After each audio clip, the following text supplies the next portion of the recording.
안녕하세요, 유승입니다. 오늘은 사회생활 잘하는 사람들의 무례함 퇴치화법이란 주제로 함께 하겠습니다. 사회생활에 대해서 자신감이 없는 분들이 계시죠. 왜 그럴까요? 어떤 부분이 특히 이제 취약할까요?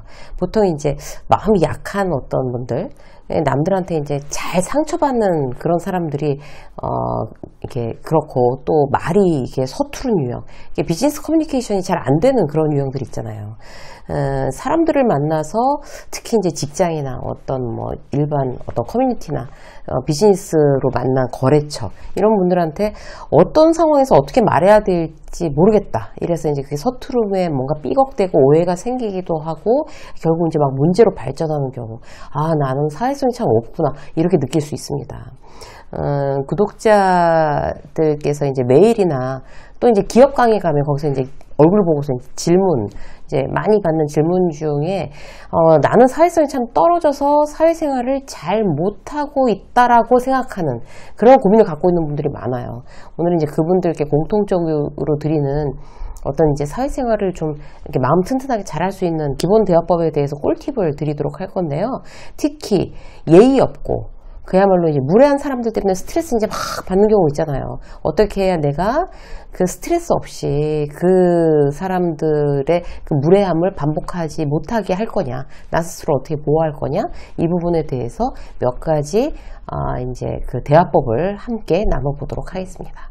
자, 첫 번째, 이제 오늘 특히 그 무례함에 대해서 이제 고정이 되어 있는 거니까 그런 사람들에 대해서는요, 첫 번째 그 무례함을 알려주는 거예요. 그러니까 당신이 지금 무례합니다 라고 알려주는 게 이게 첫 번째예요. 이 분위기가 막 이렇게 세해지는 게 막 걱정돼서 그렇게 절대 못하는 분들이 계세요. 그죠? 그래서 그러다가 막 싸우고, 그래서 안 볼 수도 없고 나 혼자 그냥 기분 나쁘고 참고 말죠, 이렇게 생각하시는 분도 많아요. 그런데 문제는 참아서 이제 이게 딱 한 번 참아서 해결될 문제면 괜찮은데, 참다 보면 그게 스트레스가 되고, 그런 내가 그렇게 계속 참아야 되는 상황이 계속 반복된단 말이에요. 왜냐하면 나한테는 그래도 된다고 이제 회사 사람들이나 다른 사람들이 내가 참으면 그렇게 생각한단 말이에요. 그래서 이거를 이렇게 딱 거기서 딱 멈추게 하기 위해서는 상대가 무례하면 당신이 지금 무례합니다라는 거를 이제 알려주는 게 이게 첫 번째예요. 여기서 요령이 뭔가 하면 상대가 내 표현에 대해서 시비 걸 수 없도록 말하는 게 포인트입니다. 예를 들어 볼게요. 동창회에 갔어요. 동창회에 갔는데 원래부터 이제 참 하여튼 말을 그렇게 좀 하여튼 그 예의 없이 하는 그 친구가, 그래서 별로 그 친구 안 좋아해. 그런데 오랜만에 그 동창회에 왔어요, 그 친구가. 오랜만에 만난 친구가, 어머, 너 관리 너무 안 한다, 얘 봐, 여기 늙은 거 봐, 막 이렇게. 너무 늙었다, 돈 벌어서 뭐하니, 좀 가꾸면서 살아라, 이렇게 했단 말이에요. 오랜만에 만나니까 들떠서 동창회 갔는데 기분이 확 잡치는 거죠. 그럼 어떻게 대응할까요? 막 속으로 막 기분 나빠하면서 있을까요? 그렇게 하면 안 되는 거죠. 그럼 내 기분만 나빠지니까. 그럼 이제 이렇게 얘기해 주는 거예요. 알려줘야 되는 거잖아요. 어디 가서 오랜만에 본 사람한테 그런 말 하면 상대방이 뭐라고 안 하냐? 이렇게 거꾸로 물어보는 거예요. 지금 말 되게 예의 없이 하는 거 너 스스로도 알지? 막 이렇게. 근데 깜짝 놀라는 표정으로, 정말 걱정스러운 표정으로, 어머, 어떡하면 좋아? 그렇게 예의 없이 말하는 거 너 알고 있어, 모르고 있어? 막 이렇게. 여기서 포인트는 내가 화난 게 아니라 네가 그렇게 지금 무례하고 있는 거에 내가 지금 너무 놀랬어, 내가 너한테 알려주는 거야, 이렇게. 그 태도가 굉장히 중요해요. 내가 기분 나빠서 얘한테 얘기하는 게 아니라 지금 너가 굉장히 무례한 거 내가 알려주는 거다, 너한테, 이렇게 굉장히 이게 객관적으로 이렇게 내가 기분 나쁜 티를 막 감정적으로 하는 게 아니라 이게 굉장히 중요하죠. 그래서 당신이 무례합니다, 알려주는 게 첫 번째였어요. 두 번째 뭐예요? 질문하는 거예요. 예를 들어서 전배 같다고 쳐요. 근데 어디에나 빌런이 있어요. 그죠?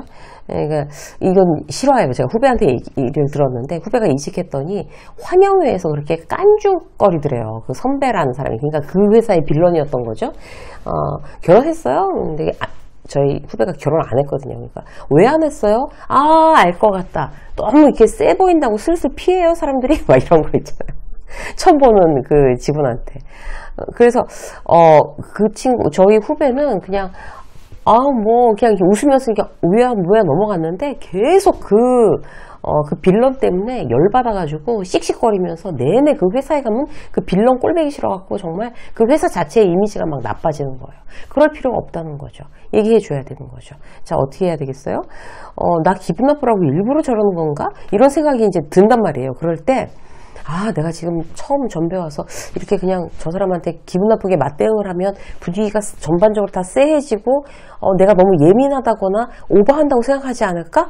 이것 때문에 이렇게 망설이면서 가만히 있으면 결국에 이제 더 문제가 생겨요.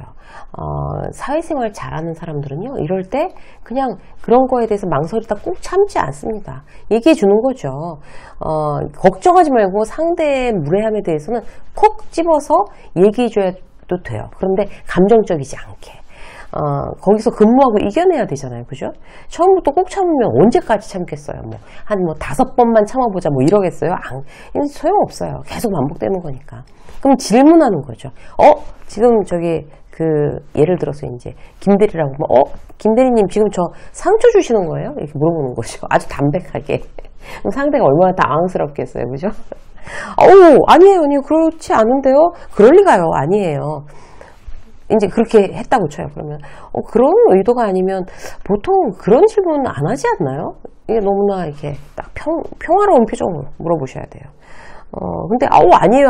오해세요. 계속 그러면 앞으로는 그러지 마세요. 상대는 보통 그런 말에 상처 입습니다. 이렇게 얘기해 주는 거예요. 얼마나 나이스하게 그렇게 얘기해 주면 이제 그 사람은 다시는 나한테 무례하게 못 하겠죠. 자, 두 번째 질문해 주는 거였고요. 세 번째 가르쳐 주는 거예요. 그러니까 그렇게 하면 안 된다라는 거를 그야말로 코칭해 주는 거죠. 이제 회의 시간이 됐어요. 근데 또 빌런 같은 선배 하나가 들어와가지고, 김대리 가을인데 아직도 한여름이네. 돈 벌어서 뭐하냐? 옷 좀 사입지. 가을이란 말이야. 계절을 좀 앞서가는 센스. 그런 게 없어요, 김대리는. 이러면서 깐죽깐죽 거렸어요. 무례한 거죠.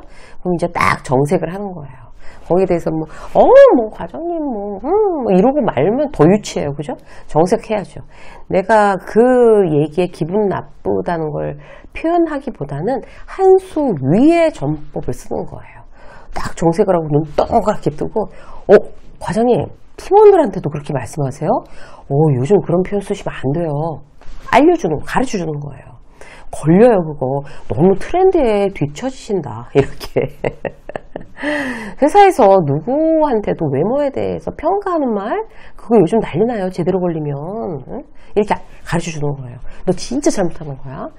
상대가 근데 그렇다고 기분 나빠할 수 있어요? 그렇다는데, 제대로 알려주는 거죠. 또 하나 예를 들어볼게요. 오비 모임을 했다고 쳐요. 그때도 빌런이었던 사람이 오비 모임에 가서도 바뀌지 않고 여전히 빌런인 거예요. 그래서 이제 다들 이제 또 각자 다른 회사에 다니고 있는, 예전에 한 회사에 다녔던 사람들이 모였지만 각기 지금 다른 회사 다녀요. 근데 굉장히 걱정하는 식으로 그 빌런이 나한테 얘기하는 거예요. 그래서 요즘 말 많더라. 위태위태하던데 왜 아직도 거기 다녀?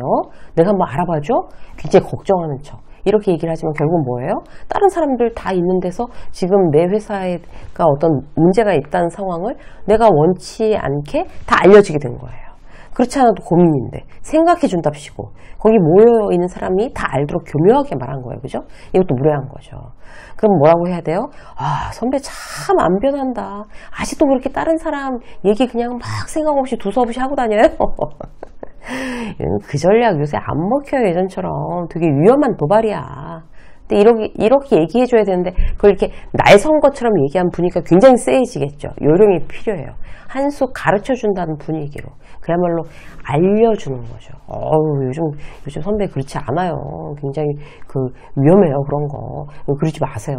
이렇게 코칭해주는 것처럼 굉장히 여유있게 이렇게 되면 거기서 그 선배는 화낼 수도 없어요, 사실. 그죠? 자기가 잘못했던 거 아니까. 그래서 이렇게 자연스럽게 넘어가고 다시는 나한테 그렇게 무례하게 하면 안 돼. 라는 거를 간접적으로 얘기해 준 거예요. 회사에서도 이제 무례한 직장 상사가 이제 이렇게 얘기하는 경우 있어요. 이래서 출신 대학 봐야 돼. 사람 막 뽑으면 안 돼. 김대리 진짜 운 좋게 들어온 거다. 그때 딱. 개나 소나 다 뽑을 때 들어왔잖아. 이렇게 저희 후배가 진짜 들었던 얘기예요. 이게 또 싫어해요. 그래갖고 후배가 막 울고 불고 막 했었어요. 그 선배 막 미워하면서. 자, 그럴 때 그 무례한 팀장한테 어떤 태도를 보여줘야 될까요? 자, 첫 번째, 이제 아무 말 안 하고 무언으로 기분 나쁘다는 거 탁 정색으로 말 한마디도 안 하고 정색으로 보여주는 거. 이게 제일 소극적인 방법이에요. 내가 뭐 말하기가 되게 이제 겁이 나니까 그냥 표정으로만 보여준다. 뭐 이것도 뭐 딴 거 안 하려면 이거라도 해야 되는 거죠. 자, 두 번째, 어떻게 해야 되겠어요? 조금 더 이제 한 수 위인 방법. 네. 팀장님 말씀대로 전 진짜 운 좋게 그때 참 정말 럭키하게 들어온 것 같아요. 인정. 근데 팀장님 다른 직원분들한테 그런 얘기하면 그건 좀 리스크가 있는 것 같습니다. 요즘 그런 말 리더들이 되게 조심하거든요. 말 때문에 문제가 될 수가 있으니까요. 제 친구도 그런 경우가 하나 있었어요. 그래서 내 친구의 경우를 브라브라브라 이렇게 얘기해 주는 거죠. 저 같으면 이제 두 번째 화법을 여러분들한테 쓰시라고 권해드리고 싶습니다. 자, 네 번째 한 가지만 더 말씀드리면요. 한술 더 뜨는 거예요. 회의가 막 시작되면서 정신없이 준비해서 막 들어왔는데 또 그 빌런이 오늘 패션 컨셉은 그건 뭐야? 레트로야? 한국 전쟁이야? 막 이러면서 놀려댔어요. 그러면 당황하거나 얼굴 빨개지거나 그냥 웃고 넘어가거나 이러지 말란 얘기죠. 한술 위인 사람은 한술 더 뜨는 거예요. 에이, 오늘 지금 말씀하신 그 아이템 실망인데요? 이제 선배님도 레파토리 다 떨어졌나 봐요. 재미없다. 이제 하지 말죠. 그런 거. 이렇게 하는 거예요. 이게 그야말로 한술 더 뜨는 거. 그렇게 되면 머쓱해지겠죠, 상대가. 그리고 나한테 대해서 더 이상 그렇게 이제 깐죽거리거나 이러지 않겠죠, 무례하게. 이런 표현들 한 번도 써보지 않았다. 그리고 쓸 자신도 없다. 마음이 약해서. 그럴 수 있어요, 물론. 근데 우리가 이제 사회생활 하루 이틀 하는 거 아니잖아요. 나 자신을 보호할 보호막을 항상 생각하셔야 돼요. 그렇게 돼서 나한테 무례한 사람이 없어지면 굉장히 나는 이제 스트레스를 덜 받는 거죠. 중요한 건 나니까. 내가 사회생활 하면서 상처 입고 힘들어하고 피해를 보면서 참지 마십시오, 여러분.